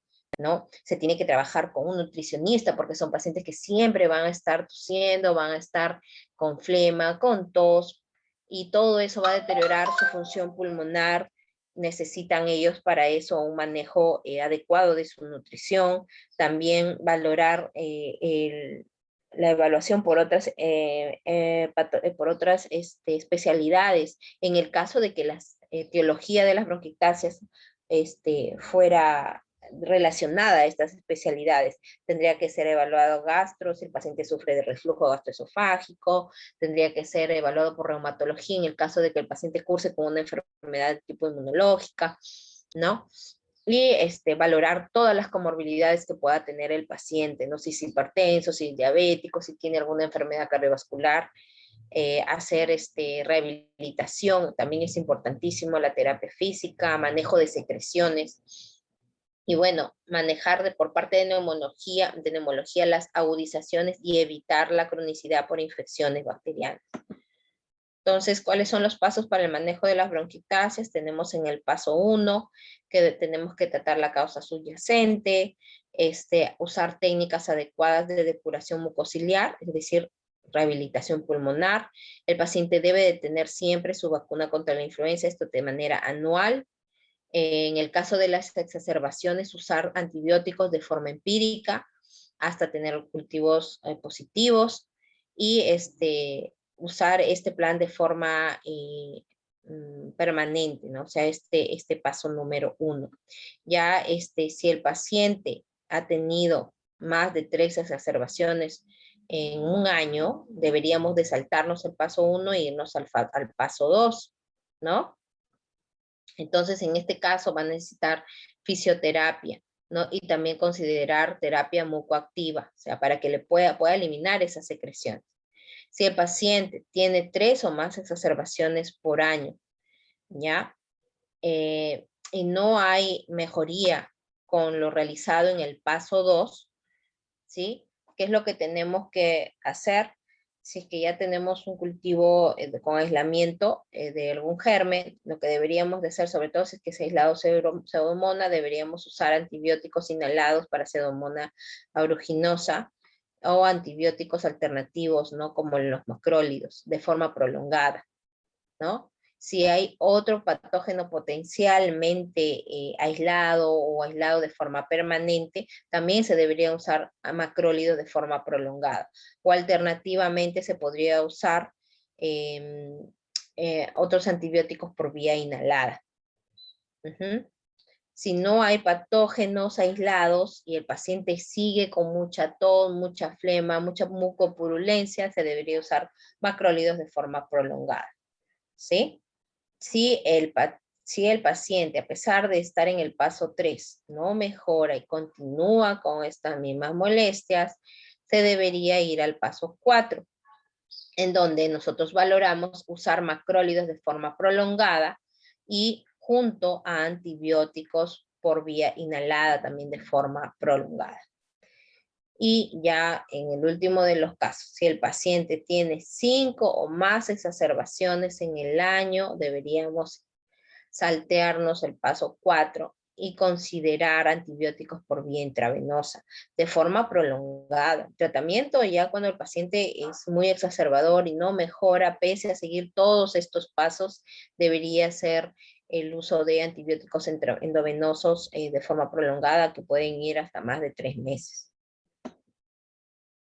Entonces acá tenemos lo más importante, que ustedes sepan, pese a que existen muchos tratamientos para las bronquiectasias, es que ningún protocolo de erradicación que hasta la actualidad se cuenta, pues ha logrado demostrar superioridad sobre otro. O sea, yo podría iniciar con mi paciente con macrólido y tengo que hacerle sus controles permanentes, puedo iniciar con antibióticos por vía inhalada o con quinolonas, pero no hay superioridad. Todo va a depender de tu evaluación clínica, de tu ojo clínico, de cómo tú ves a tu paciente. Y eso es lo que va a mandar el tratamiento que le estás dando para ver si es que es efectivo o no. Entonces, en el caso de una primoinfección por pseudomona, de elección se debería utilizar fluoroquinolonas, esto según las guías, esto es del 2020, ciprofloxacino a dosis altas, ¿no? De 750 cada 12 por vía oral por 3 semanas, ¿no? Entonces estamos viendo que el tratamiento es bastante largo, ¿no? En el caso de bronquiectasias graves, ¿no? Según la escala de FASEC, e inmunodeprimidos, se tiene que añadir antibióticos inhalados como la colistina, la atrovanicina durante 3 meses. En el caso de alergia al cipro, se puede utilizar por vía inhalada solamente la colistina o otro antibiótico inhalado, ¿no? En el caso de primo infección, ¿no? En caso de que sea detectado en periodo de agudización, se recomienda iniciar terapia con antibióticos endovenosos con actividad anti-pseudomonas. Esto quiere decir, si es que es la primera vez que se descubre pseudomonas, pero el paciente llega mal al hospital, llega con una agudización y se descubre la pseudomona, pues tengo que iniciar antibióticos sistémicos, ¿no? Por vía endovenosa. Y los antibióticos inhalados que deben de emplearse en las primoinfecciones son en general las licinas, ¿no? Las Trionan para inhalación, la colistina. Lamentablemente no todos los hospitales no cuentan con este antibiótico por vía inhalada, así que nosotros nos tenemos que agenciar de varias cositas para poder mejorar al paciente, ¿no? Varios antibióticos, ¿no? Entonces, es importante ya, teniendo este tratamiento que el paciente está llevando, ¿sí? El paciente está llevando el tratamiento que va a durar bastante tiempo. ¿Qué es lo que debemos de hacer? Hacer un cultivo mensual. Pese a que el paciente lleve tratamiento, hacer cultivos para ver si sigue aislándose la pseudomona, estando el paciente en tratamiento, ¿no? Esto nos va a permitir valorar si realmente estamos yendo bien con el tratamiento, si estamos fracasando. A la vez que si vemos que sigue aislándose, Pseudomonas sigue aislándose, nos va a permitir cambiar nuestra estrategia terapéutica, ¿no? Quizás añadirle otro antibiótico inhalado, ¿ya? Entonces, si fracasan al menos 2 estrategias que incluyen antibióticos inhalados y o por vía oral, se recomienda el empleo de antibióticos inhalados más intravenosos simultáneamente. Entonces, por esto, cuando ya estoy llevando tratamiento a mi paciente, es importante hacerle sus cultivos, pese a que esté llevando tratamiento. Luego tenemos que valorar si hay Staphylococcus aureus meticilin resistente, que es el segundo germen que también se puede encontrar relacionado a primoinfección. Para eso puedo usar el cotrimoxazol, el ácido fusídico. No tenemos nosotros esto, usamos Mascotri, usamos rifampicina también, clindamicina, linezolid, que son antibióticos bastante tolerados, ¿no? Y se recomienda también usar diferentes combinaciones de estos antibióticos en el caso, pues, de que el paciente no tenga mejoría con los cultivos que yo le voy a estar haciendo de forma periódica. Otros microorganismos, se puede hacer una asociación de antibióticos de acuerdo al perfil del antibiograma, ¿no? Entonces, el tratamiento normalmente le va a durar 2 semanas al paciente. Si no logra erradicar, dar un ciclo con el mismo antibiótico o se puede cambiar a otro, porque pueden aislarse otros microorganismos, estreptococo alfa-hemolítico, Klebsiella, estreptococo beta-hemolítico, Mophilus. Entonces, de acuerdo al perfil del antibiograma, vamos a dar estas opciones terapéuticas. En caso de infección crónica, tenemos que valorar en qué caso voy a indicar yo tratamiento a estos pacientes. Entonces, se recomienda tratamiento antibiótico prolongado en pacientes que presentan una infección bronquial crónica por Pseudomonas aeruginosa, ¿ya? En pacientes con una infección bronquial crónica por otros microorganismos potencialmente patógenos que además presenten al menos 2 agudizaciones o una hospitalización por agudización durante el año previo. Entonces, aparte de tener estas agudizaciones, el paciente va a tener un marcado deterioro de su función respiratoria, pulmonar. Entonces, en ellos yo tendría que darle tratamiento de forma prolongada. Ya estamos viendo que el tratamiento puede durar hasta 3 meses. ¿Ya? Pero tomando en cuenta consideraciones. ¿Cuáles son esas consideraciones? Que se va a recomendar la administración de antibióticos inhalados frente a los sistémicos, ¿sí? Siempre más importante, antibióticos inhalados, que el paciente inhale y llegue a la vía respiratoria, porque eso es lo que queremos, que el paciente no deteriore su función respiratoria, es por eso que se prefieren estos antibióticos por vía inhalada. Se elegirá el antibiótico según el tipo de microorganismo que haya sido aislado. Es importantísimo el antibiograma. Usar antibióticos en formulación para inhalación disponibles, rotar o alternar el antibiótico de acuerdo a la respuesta clínica que tenga el paciente. Las nebulizadores con mallas o inhaladores en polvo seco son más eficaces. Eso es lo que se utiliza para poder administrar estos antibióticos inhalados. Y importante, lo más importante, que se deben administrar estos antibióticos después de la broncodilatación. Recordar que la bronquiectasia va a generar pues una producción de moco frecuente, va a generar una inflamación crónica. Entonces lo que yo tengo que hacer es broncodilatar. Abrir ese bronquio, si bien es cierto, es una dilatación crónica y la bronquiectasia, lo que tengo que hacer es broncodilatar para que salga esa flema, para que pueda salir esa secreción. Entonces, una vez que ya hago eso, ya administro el antibiótico para que pueda esparcirse adecuadamente en toda la superficie bronquial, ¿ya? Entonces, se emplean antibióticos inhalados o solución salina hipertónica, ¿no? Para poder ayudar a eliminar estas secreciones. Entonces, el orden correcto del tratamiento en estos pacientes que tienen una exacerbación aguda es usar primero un broncodilatador de acción rápida, ¿sí? Solución salina hipertónica que nos va a ayudar a movilizar toda esa flema, fisioterapia respiratoria y los antibióticos inhalados. En infección crónica por pseudomonas, bueno, lo que vamos a usar es el Astronan, ya esto es en caso de cronicidad, el Astronan en solución inhalada. Tenemos acá, podemos hacer combinaciones, ¿sí? Con gentamicina, podemos hacer combinaciones también por vía intravenosa con levofloxacino o tobramicina por inhalación. Recordar que siempre tenemos que en el paciente esté llevando este tratamiento, ya sea una infección aguda o crónica, tenemos que hacer controles de cultivos para ver si estamos teniendo respuesta al tratamiento que le estamos dando. Y podemos tener ciclos en los cuales el paciente ya no lleve el tratamiento una semana, descanse y luego vuelva a llevar el tratamiento, ¿no? Porque para evitar pues efectos adversos o quizás alguna molestia que pueda presentar el paciente con este tratamiento. Podemos rotarlos también, como le digo, el paciente puede descansar una semana mientras lleva sus ciclos de antibióticos. Ya, en el caso de cronicidad por estafilosaurios, meticilina resistente, la vancomicina genial, va muy bien. Si la respuesta va a ser insuficiente, el paciente no tolera, se puede añadir clotrimazol. En el caso de la Stenotrophomonas matófila, se utiliza la colistina, también para inhalación. Si la respuesta no es suficiente, el paciente no tolera, se puede añadir clotrimazol.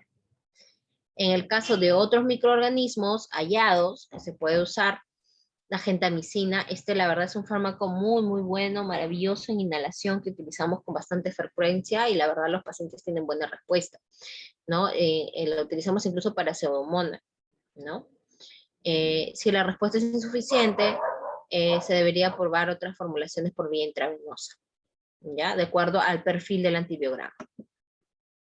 En caso de agudizaciones, lo que tenemos que valorar en un paciente con agudización de bronquiectasias es su deterioro clínico, ver si es que es agudo o es mantenido, y está caracterizado por la aparición o el aumento de la tos, ¿no? El paciente, ¿qué es lo que te va a referir cuando está con una agudización? Está con bastante tos, tiene más disnea, tiene más flema, tiene una flema mucopurulenta.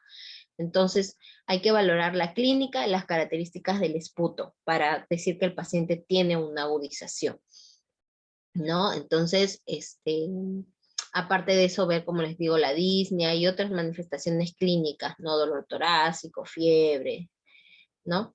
En este caso de agudización, lo que tenemos que hacer es facilitar la eliminación de secreciones, ya lo he mencionado, con fisioterapia respiratoria, el uso de broncodilatadores de acción corta para poder abrir ese bronco y botar esa flema.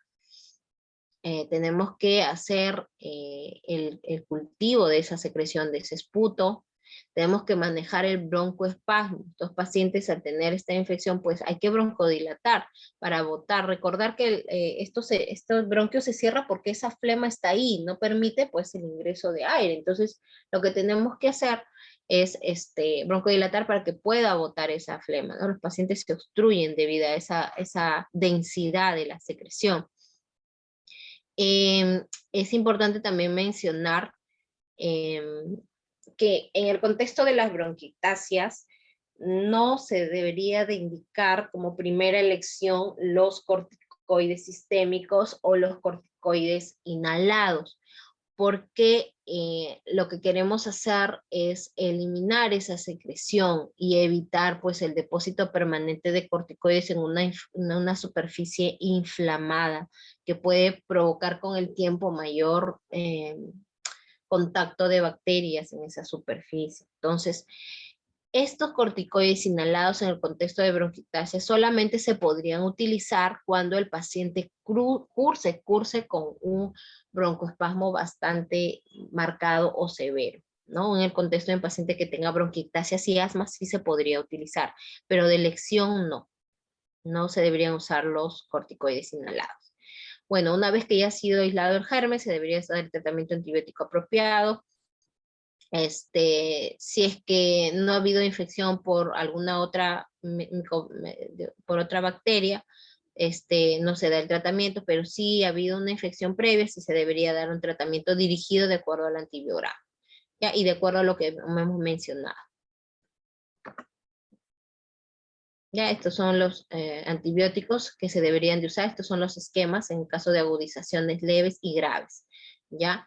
Para hemófilos, para estáfilos, para estafilococos aureus meticilin resistentes, pseudomonas, y en caso de infección grave para cada uno también. Entonces estamos viendo que el tratamiento es prolongado, miren, ¿no? En una agudización va de 10 a 21 días, 10 a 21 días, pero ya cuando hay resistencia ya esto se prolonga, ¿no? 14 a 21 días, inclusive un poco más. Y iniciamos con antibióticos pues recomendados por las guías internacionales, ¿no?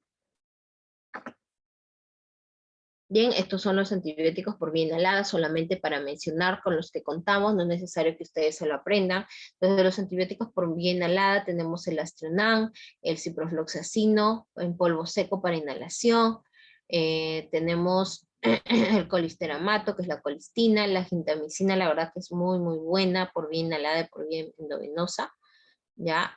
Nosotros utilizamos, no tenemos la gentamicina en presentación inhalada, pero lo que tenemos a la disposición son las ampollas pues, de gentamicina que se utilizan de forma intravenosa. Entonces, esas las utilizamos también con estos dispositivos de inhalación para administración por vía inhalada, ¿no? Las mismas ampollitas y la verdad que van muy bien los pacientes.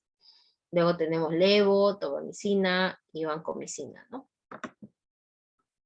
Entonces, hay una parte importante que ustedes deben de saber. Nosotros los neumólogos utilizamos bastantes agentes para poder ayudar a nuestros pacientes respiratorios, ¿no? Entonces, ustedes habrán visto que en la práctica clínica se utilizan muchos macrólidos. Ahora también por la pandemia se ha utilizado de forma indiscriminada, pues, la citromicina, ¿no?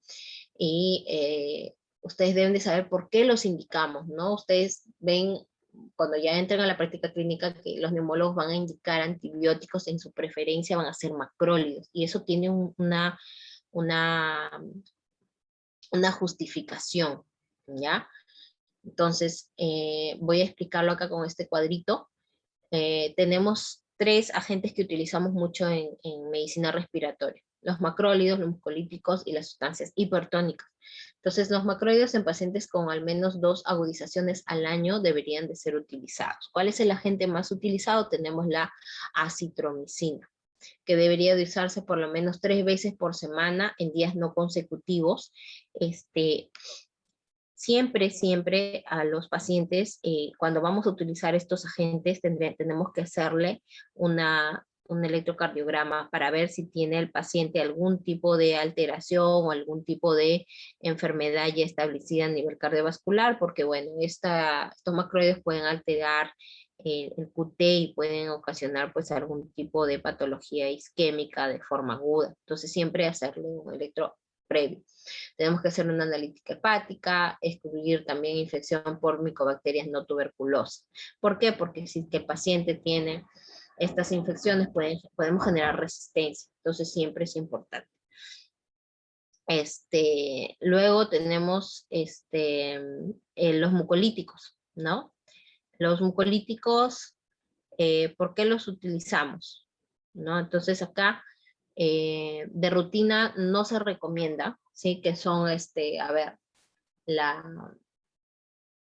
el Fluimucil, que es la N-acetilcisteína. Ustedes habrán visto que muchos también se ha utilizado en la pandemia. No tanto es para eliminar las secreciones, sino que se han utilizado en el contexto inmunomodulador que cumple, porque si nosotros revisamos las guías, no nos recomiendan de primera instancia los mucolíticos, pero tienen un efecto inmunomodulador y antiinflamatorio bastante fuertes, por eso que deberíamos de utilizarlos, por eso que se recomienda.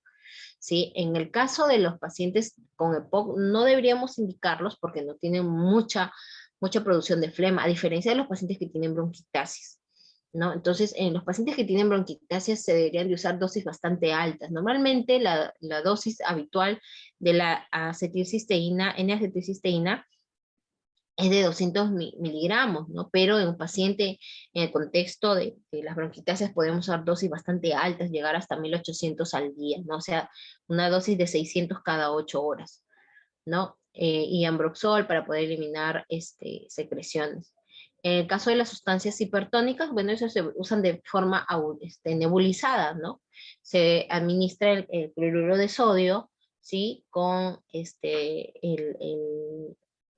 hipersodio y se mezcla en un agente de nebulización, en un dispositivo de nebulización, y con eso tenemos una sustancia hipertónica aproximadamente del 6 al 7%. Entonces eso ya es una sustancia hipertónica, el paciente se nebuliza con esa sustancia y bueno, eso va a ayudar a eliminar secreción. Entonces lo que yo quería explicar es por qué los macrólidos son utilizados tanto en neumología, ¿no?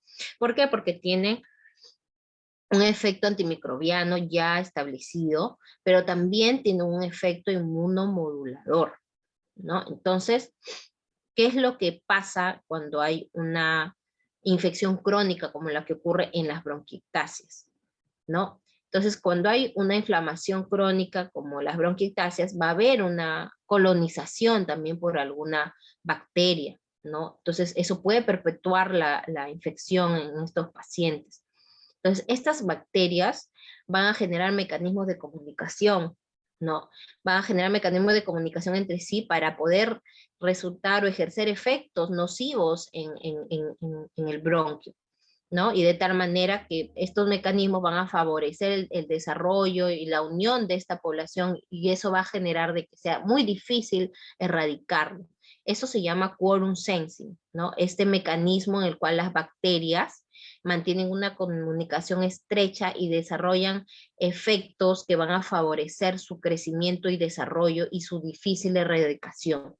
Eso se llama quorum sensing. Entonces, este quorum sensing va a poder ser manejado, o sea, ya los macrólidos van a poder actuar a través de este quorum sensing, evitando que estas bacterias se mantengan comunicadas y van a limitar sus efectos nocivos, ¿no? ¿Qué es lo que va a hacer? Van a generar una alteración a nivel de la síntesis proteica bacteriana, van a fagocitar, los macrólidos van a favorecer la fagocitosis por los macrófagos a nivel alveolar y van a disminuir la replicación viral de estos agentes bacterianos. Estas son sus características antimicrobianas más frecuentes. Con respecto a los efectos inmunomoduladores, habíamos visto que qué es lo que se produce al inicio. Se produce pues una alteración mucociliar con consiguiente infección e inflamación. Entonces, en esa inflamación entran mucho a tallar los neutrófilos que van a generar una elastasa de los neutrófilos, lo cual va a generar pues una producción bastante excesiva de interleucinas, interleucina 1, 6, 8, factores de necrosis tumoral alfa, los cuales van a perpetuar la inflamación. Entonces, el efecto inmunomodulador es a nivel del neutrófilo. Lo que va a hacer es alterar esa elastasa del neutrófilo que va a generar tantas interleucinas ¿no? Y va a favorecer la fagocitosis alveolar al mismo tiempo. Entonces va a ocasionar este efecto inmunodestructor, que haya mayor fagocitosis, que haya una disminución de la secreción de estas interleucinas, ¿no? Entonces es por eso que nosotros utilizamos estos antibióticos. Y con respecto al seguimiento, se debería hacer un control cada 1 o 6 meses. Ya estamos viendo que si el paciente se ha aislado un germen y está en tratamiento antibiótico actual, debería hacerse un control por cultivo mensual. Si es que no, se debería hacer un seguimiento de rutina cada 6 meses para ver si el paciente tiene una infección, una infección crónica o ha logrado erradicar el germen.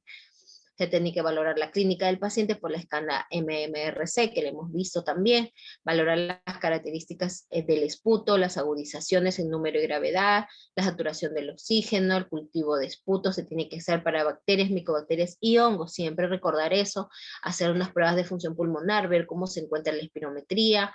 Una caminata de 6 minutos, es un test en el cual hacemos caminar al paciente durante 6 minutos, un tramo de 30 metros aproximadamente, y eso nos sirve para ver cómo se encuentra la fisiología respiratoria del paciente. Radiografía, tomografía de alta resolución, hay que hacer la valoración, ya hemos visto la bronquiectasia severity index, ¿no? Que lo utilizamos para ver la severidad junto con el FACE. La analítica también es importante en el caso de agudizaciones, para ver su perfil nutricional, inflamación. No solamente hay que hacer un hemograma, recordar eso, hay que valorar función hepática, hay que valorar cómo se encuentran las proteínas, ver si el paciente está bien nutrido o no. Hay que ver si es que el paciente tiene alteración de la función renal, ¿no? Y bueno, otras evaluaciones, sobre todo por terapia física, nutrición, y si lo ameritara, por otras especialidades. ¿Ya? Entonces tenemos un test de monitorización de rutina, ¿no? Que lo utilizamos en el caso de enfermedad leve y en el caso de enfermedad moderada severa. Tenemos que ver el score, la escala de bronquiectasias. Tenemos que ver el índice de masa corporal, la historia de exacerbaciones, el esputo, el MRC, la espirometría, la tomografía, el esputo. Entonces, este test de rutina, ¿no? Cada vez que llegue nuestro paciente al consultorio, nos sirve para ver si el paciente tiene o no un empeoramiento clínico, ¿no? Esto nos sirve para monitorear a nuestro paciente, para ver si se mantiene estable o simplemente el paciente está deteriorando su función respiratoria. Con respecto a las conclusiones, entonces tenemos que ver que las enfermedades pulmonares ocupacionales van a ser un tema de enorme interés, ya que son causa de incapacidad permanente. Van a ocasionar baja laboral y morbimortalidad, siendo prioritario pues identificar la etiología para corregir las situaciones ocupacionales que determinan la aparición de estas mismas.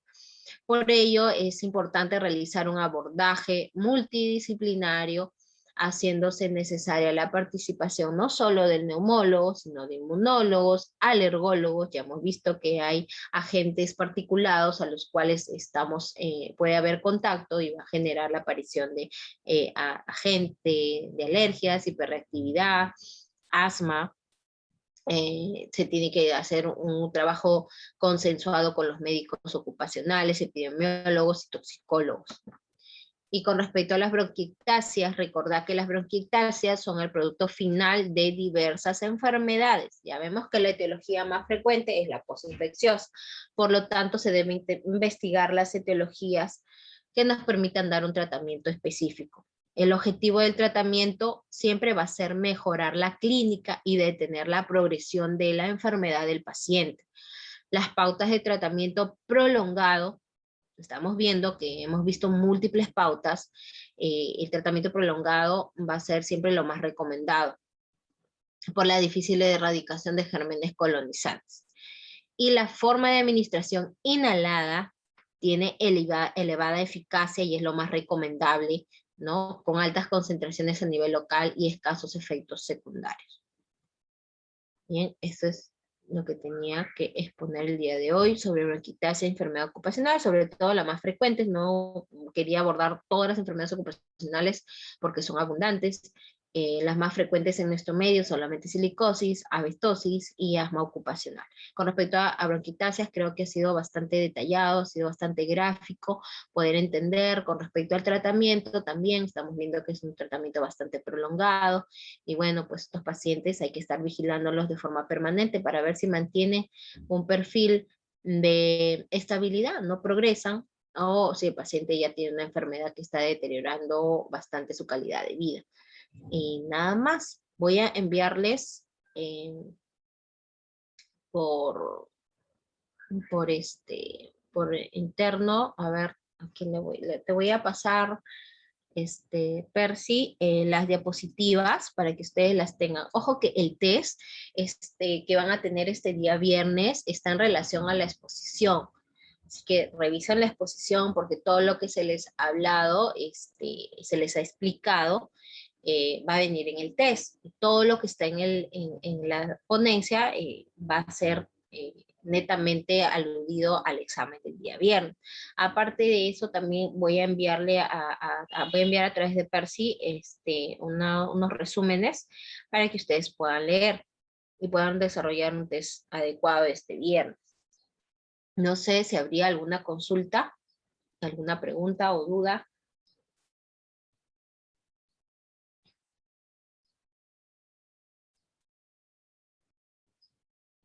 Creo que no, doctor. Ya, muy bien. Entonces, Percy, te voy a enviar las diapositivas por WhatsApp y ya nos vemos en la clase práctica. Estoy bien, doctora. Muchas gracias. Ya. Listo. Gracias, doctora. Hasta luego. Ya, hasta luego. Cuídense, lean. Gracias, doctora. Hasta luego. Ya, hasta luego.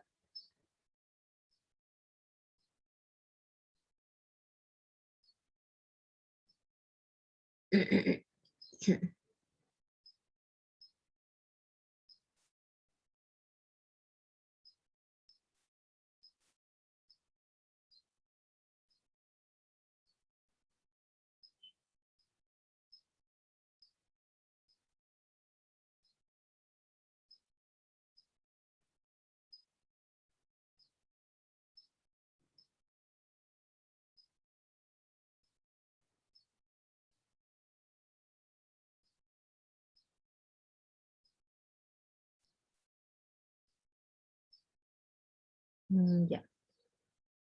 Percy, ¿estás todavía conectado? Nos toca desarrollar la clase práctica,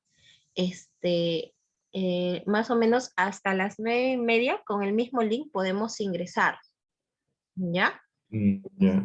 Entonces, doctor, A las doctora, 9:30 ingresamos para hacer la clase práctica, desarrollar el caso clínico, ya, doctor. ¿ya? Ok. Listo. Sí.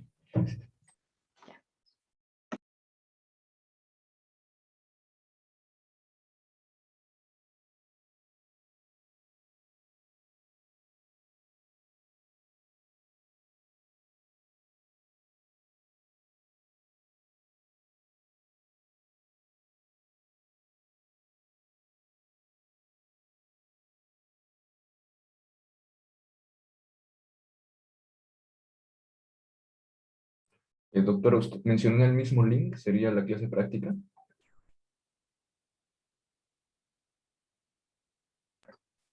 A ver, porque es a las 11, ¿verdad? Pero Es- pero lo vamos a adelantar. Sería con ese link de las 11, para poder ingresar. ya, doctora, con el link de las 11. Ya, ok, gracias.